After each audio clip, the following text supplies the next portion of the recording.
sinsonga za kukuba bukubirwa ali awo omusajja waffe wuyaze wowe ngaina abantu bayitirivu waliwo ebirungo ebirala ekyo tekikufuula president waliwo ebirungo ebirala ebina okutwalibwa ng'ensonga kuba kati ye face katugeze face opposition yokayoka ku level ye Uganda ajagalamu ye Ssenyonyi Rubongoya bantu basatu berabe balina okubeera mu bifaananyi wali kamera nga zikwata gwe wabango yagala okumanya endowooza y'omukulu kulanga post ye gyakoze ku Facebook olabe ebifaananyi bitambudde bitya kubanga lyekomeralye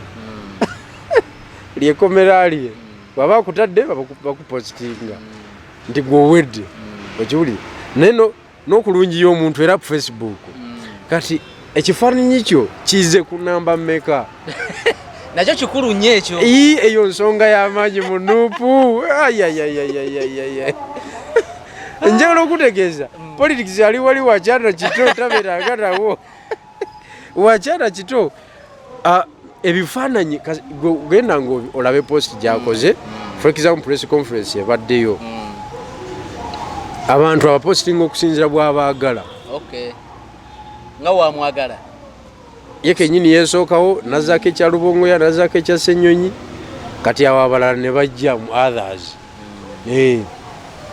wangamba naye mugenda okukwata obukwasi akazindaalo ate akazindaalo okakwata otya Ssenyonyi alina okwogera Rubongoya naye olaba kino kyamaani Nyanzi yenyigawo bwenyizi buli dakika babeera bamuzoganya yese abakunzi w'ekibiina yenyigawo bwenyizi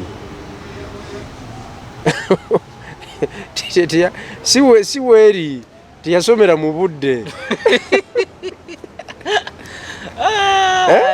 so ebintu si byangu naye nga ndowooza tumaliriza njala tugenda communicating strategy yaffe kuziri ze wanyambako eza ebitundu yes twakitadde mu buwandiike ebibiina twabisavinze of course NUP yaganye okwakinologinga nti yefunye but other actors abasigadde bona bafunye okay so twagala tukole ki to having a debate on our proposal. It's just a debate on our proposal.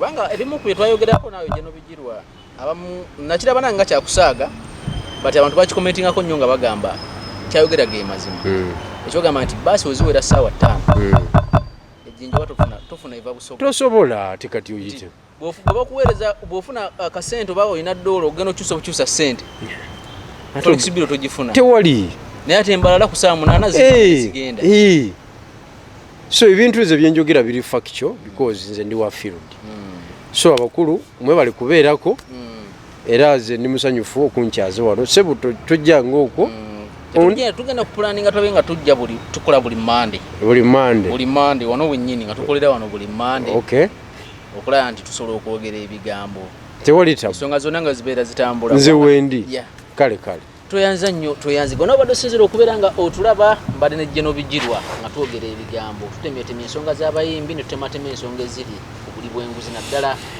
ku kibiina mu ludda olwabula gavumenti ekya NUP kubanga conflict is part of life bwekiri toyinza gamba nti mujja tambula nga tewaliwo okusika muguwa tekisoboka naye okusolovinga engeri gye musolovingamu obutabanguko obwo kyekisinga obukulu era we wabeera sanso mungi so nze ndowooza olwokubanga omukulu yasettinga president ezo nga zali teziri backed up by law by evidence but it was just a hearsay ndowooza tamalira bannayuganda biseera mbwa defendinga Ssenyonyi yes akole bukozi kyalina okukola kubanga nze ngenda mulemerako sijja kulimba nze nateeka amaanyi gange mu kuzimba ekibiina ekyo obulamu na buli kintu kyonna resources nga time sente na buli kintu kyonna ne ndikurutinga abantu okubamalayo nakati wali mu east tewaliwo player mupya gwe sali kurutinga tewaliwo bapya ate kati babajjewo balina sikiru kati omusajja agoba ati omuntu alina skill kwati balina skill eyo gumanyi ekitegeeza okuconvincing omuntu n'ava mu NRM si kyangu kati kankubiringira mu press conference yes kati omukyala akulira akakiiko ebyokulonda ka Nuupu omukyala gwe bayita Mase Walukamu namujja mu NRM gwe wamule member wa executive ye yakulira mu gaba kaadi zino eza ye chairperson wa election management committee gwe wamule ng'omujja mu NRM bijirwa ekitegeeza oli musajja wa maanyi mu NUP kubanga bw'oleta omuntu ngoyo ate ne bamukkiriza ne bamuwa ekifo ekityo oyo nno yekka n'abakunzi wa Buganda omukyala Farida Nabatanzi namujja mu DP n'omutwala abo nno bakyala tewaliwo kintu kizibu ku recruiting nga ku recruiting abakyala bafulaga beyala bonna ab'ebusoga awo bonna nabaleeta wano mu babaka abaliyo ninayo 10 abali mu parliament saawa zino ninako 10 nga nabali recruiting single handedly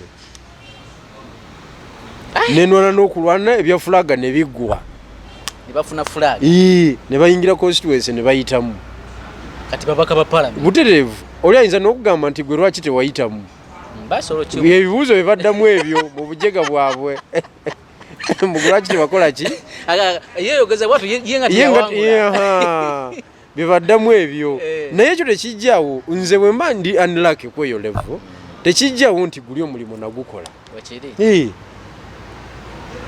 okiwulidde so abakulu abo ensi ebalaba nga bweraba buli muntu yenna ensi ebalaba oba baagala oba tebaagala oba ayagala oba tayagala Ssenyonyi ajja mumuta eryato libbira bagamba bane buli mwasulo kyalina mu nnyanja tufune stabilization kati bwe balina osuula mu nnyanja eryato okudda mu nnomo Ssenyonyi anti yabadde alitabula kati akagoba kake omanyi bagenda ne banteekako embeera banteekako embeera ne banziza ebbali Seggona agenda ku TVM oba UBC oba Star n'agamba we a strong party, we have the means and capacity to discipline our officers. We suspended Bigirwa Moses nga ya celebrating alagambu nga alagambu batambula bulungi nnyo kyokka looya okiwulidde wayitawo omwezi ogwo nga bwe bali ku minzaani kituufu kyekiri mu NUP. What is the truth behind the NUP? About even inside the NUP. Wanga osangwa inagamba nze sisola agenda kati munyagwa sisola agenda mu NUP. Devi Nubianiri n'abalala bagwa mu koti bagenda kunfuga. Anti abo bafuga ekibi. Eyo ye timu y'omumotoka. Ey'omukulu. Omukulu waba asimbula magere okujja okugenda awantu wonna. Waliwo timu y'omumotoka. Kati emboozi y'omumotoka mu NUP nkulu nnyo. Emboozi y'omumotoka nkulu nnyo. Nkulu nnyo. Kati bano batwagala bwe MP. MP to B wejindi biki bitwagala flaga. Bafacilitating awo. Bafacilitating awo. Era abaana timu y'omumotoka yonna erikiriya. Kubanga akasente kalisivinga bulungi nnyo. Timu y'omumotoka sono sala wanafuna kadi. Ate baba tebakuwayizaako mu motoka oba toliiko. Ati omwana aleeta ekibozibozi n'omukulu n'okubaganyako ebirowoozo awo n'akola pano beating n'atereza kandeekyayo oli omulala n'omuyuwako amazzi. Oliyanga oli afuna kadi. Tekati gwe ayagala ofuna kadi ate gwe ayino sponsoringa bali. Gwe. Bayino banga batereevu. Butereevu. Okwogerako obulungi. Kyova olaba bw'ogenda ku headquarter Makerere Kavule sitting arrangement yokka eri corrupt.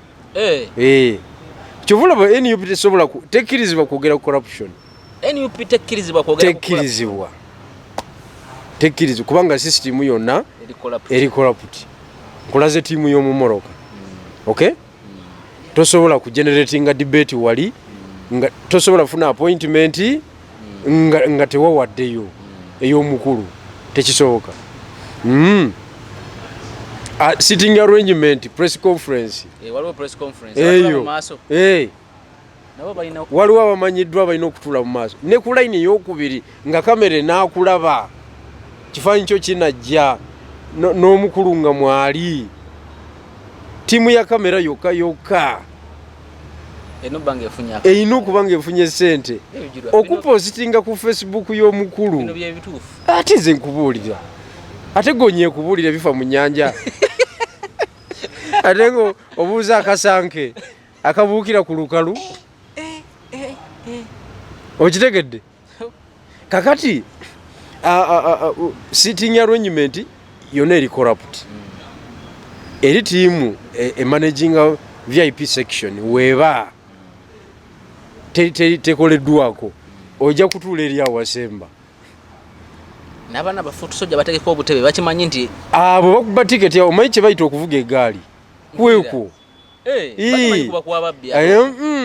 bakuvuga eggaali era bwe batovugibwa ggaali gwe okugjako nga wamalayo nnyo era abantu babiri abatavugibwa ggaali Ssenyonyi kennyini ne Zaake ate Lubongoya Lubongoya nti bate be bakulu abo be bakulu Ssenyonyi ne Zaake kati bano abasigadde position yo kamera weenaakulabira obulungi okutula ku line esokobe ey'okubiri on'okubeera nga okutte mu nsawo oba tosobola kikola ekyo baba bakumanyi nti era gwe tode bana era oba ojja kubula ne wootuula kyova olaba mu press conference bakusitula ku katebe ng'oli emupinaga honorable situka toli supposed kutuula wano kubanga mu bitabo byabwe toliimu ne bawa kansala eroseyo nze nkubuulira kati eyo press conference kati ate ne muyingira field convoy gyolabe era nayo eri predominantly corrupt convoy muva amagere mwekera Masaka emoroka esooka ya mukulu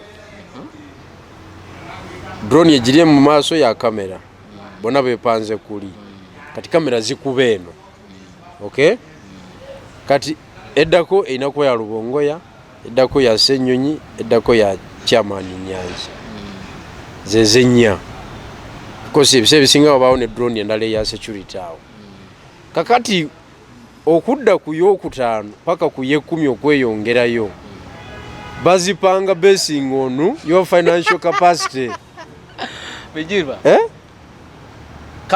how much zotaddeyo yes okusobola okupanga ku y'omukaaga ku y'omusanvu naye woba todde bana gwe ng'olimu ebyo obeera mu 16 ku 2 kudde bana kuwaayo obeera eri tosobola na kutuuka mu tendi kati ekyo kyekyavaako okusiba kakyeni mu maaso wano abakulembeze balabikireko awo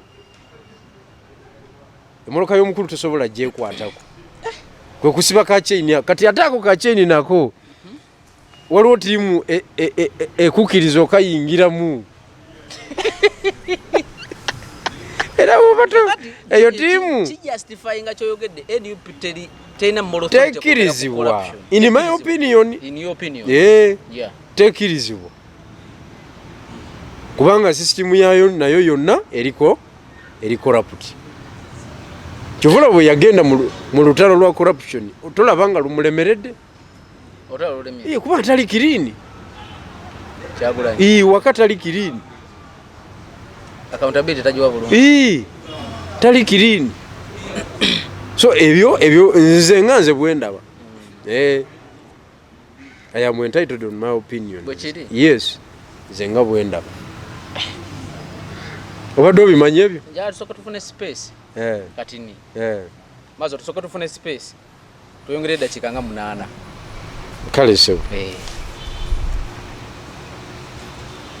tali kirini Kyagulanyi ne waka wenyini tewali kirini system yeyo kati system eyo oyinza tyagamba kyoje kulwanyisa obuli bw'enguzi tosobola so ze musaasira busaasizi waka mu kukola accountability ku sente ezijja mu kibiina kuziva ebweru mu nkola y'emirimu. Kubanga ebyo byonna byenjogeddeko nkola ya mirimu. Nkola ya mirimu. Wabaawo bulambulukufu awo. Kubanga kyogedde obanga ne foot soldier ateekawo akatebe amanya nti ono yaleese tujja muteeka ku layini yakuna. Oba tomuwadde sente oyinza gituulako entebe. Olwaki abaka ba palamenti abe-NUP baagaana okuddayo ku kitebe? Kubayisaamu ggaali ate bayinza obyogera basibe. Tebajja bawakkaali. Basibe. Oli omusajja nze namuzuula luvannyuma. Yali yazimba ekintu kye kakitwale nti ekintu kye kuba ye mukulembeze gwe twatrustinga. Abasajja be bajje baliyemu. Abasajja be yava nabo mu muziki bajje bakole ki? Tewala Nubianity ne bwagende bwe rutamuta. Ate oyinza okuta ogenda mu diplomacy ku international level ng'ogenda neyo tiimu. Wali omulabyeko ng'agenda ne tiimu eri serious. Agenda nabo basajja be. Naye ng'ogenda mu diplomacy. Gomayi component ya diplomacy. Kubanga diplomacy it's eringa course number. Diplomacy it is a course. Abasajja abakugu mu nkolagana n'ensi n'amawanga amalala basoma nsome. Diplomacy kati kankubuulire America efugira ku nsonga ezo baziyita dime. Nze ebintu byonna nja bikuwa gwonna omanya. Babiyita dime. Dime, D stands for diplomacy. Secretary of State wa America bw'aba asituka okugenda Uganda sebo ne security ya Museveni bagijjako. Anthony Blinken ngavaayo mu America ngajja wano waggulu basitula zimig zimeri ne zitambula. Secretary of State ye Minister of Foreign Affairs owa America. America yebe ekulaga nti egenze ku nsonga y'amaanyi oyo asituse w'amaanyi. America yesituse ensi yonna ebesituse. Allah diplomacy. Kati gwe toyinza kusituka n'osituka ng'oli wa kiboggwebogwe ne ttiimu nga ya kiboggwebogwe. Never. N'ogenda n'abasonyi be. Mu diplomacy baba bakumaze bali tebakutwala serious. And then too I stands for information. Toyinza kubeera w'amaanyi nga toyina information.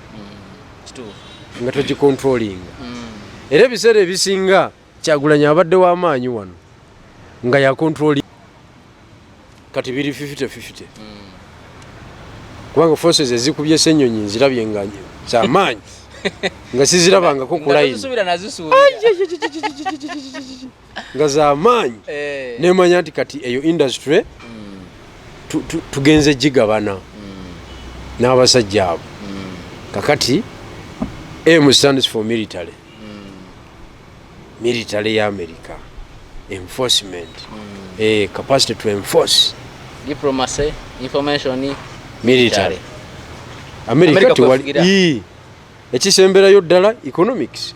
Byanfuna. Byanfuna. Kakati oyo that is America ate gwe ogamba otya. Kyova wala bino ebintu byetaaga omuntu okubistadinga n'abimanya. Si nsonga za kukuba bukubirwa ali awo. Omusajja waffe wuyaze. Ng'alina abantu bayitirivu. Waliwo ebirungo ebirala. Ekyo tekikufuula president. Waliwo ebirungo ebirala ebina okutwalibwa ng'ensonga. Kuba kati ye face katugeze face opposition yokayoka ku level ye Uganda. Ajagalamu ye Ssenyonyi Lubongoya bantu basatu. Berabe balina okubeera mu bifaananyi. Wali kamera nga zikwata. Gwe wabango yagala okumanya endowooza y'omukulu obikulanga post ye gyakoze ku Facebook. Olabe ebifaananyi bitambudde bitya. Kubanga lyekomera lye baba akutadde bakupostinga nti gwe owedde okiwulire. Naye n'okulungi y'omuntu era ku Facebook kati ekifaananyi kyo kize ku namba mmeka. nakyo kikulu nnyo ekyo. Eyo nsonga y'amaanyi mu nuupu. Njagala okutegeeza politics ali wali wakyana kito tabeeranga nawo. Wakyana kito ebifaananyi genda nga olabe post gy'akoze for example press conference ebaddeyo abantu abapostinga okusinziira bw'abaagala. Nga wamwagala ye kennyini yeesookawo nazzaako ekya Lubongoya nazzaako ekya Ssenyonyi kati awo abalala ne bajja mu others. Wangama naye mugenda okukwata obukwasi akazindaalo. Ate akazindaalo okakwata otya? Ssenyonyi alina okwogera Lubongoya naye. Olaba kino Chairman Nyanzi yenyigawo bwenyizi buli dakika babeera bamuzoganya. Ye Ssaabakunzi w'ekibiina. Yenyigawo bwenyizi. Si weeri teyasomera mu budde.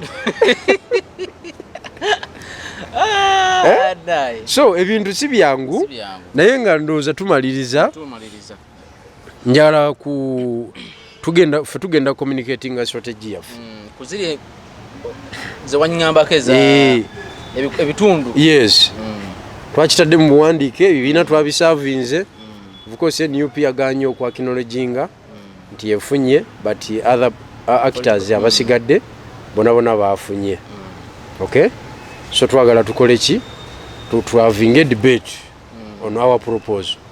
It's just a debate on our proposal. Kubanga ebimu ku bye twayogerako naawe Jeno Bijirwa abamu nakiraba nange nga kyakusaaga but abantu bakikomentingako nnyo nga bagamba kyayogera ge mazima. Ekyogamba nti baasi weziwera ssaawa 5 ejjinja tofuna eva busobola. Tosobola ate kati oyite. Bw'ofuna akasente oba olina $, ogenda okyusa ssente. Flexibility togifuna. Tewali. Naye ate embalala ku ssaawa 8 zigenda. So ebintu ebyo byenjogera biri factual because nze ndi wa field. So abakulu mwe bali kubeerako era ze ndi musanyufu okunkyaza wano sebu tojja ng'okwo. Tugenda kupulaninga tobe nga tujja tukola buli Monday. Buli Monday wano wennyini nga tukolera wano buli Monday. Okay. Okulaba nti tusobola okwogera ebigambo. Tewali tabu. Ensonga zonna nga zibeera zitambula. Nze wendi. Kale. Tweyanza nnyo gonna obadde osinzira okubeera nga otulaba mbadde ne Jeno Bijirwa nga twogera ebigambo tutemeetemya ensonga z'abayimbi ne tutematema ensonga eziri ku buli bwenguzi naddala ku kibiina mu ludda olwabula gavumenti ekya NUP. Nze Matiya Sekanja Mazo M16 ku kamera abaddeko akuume.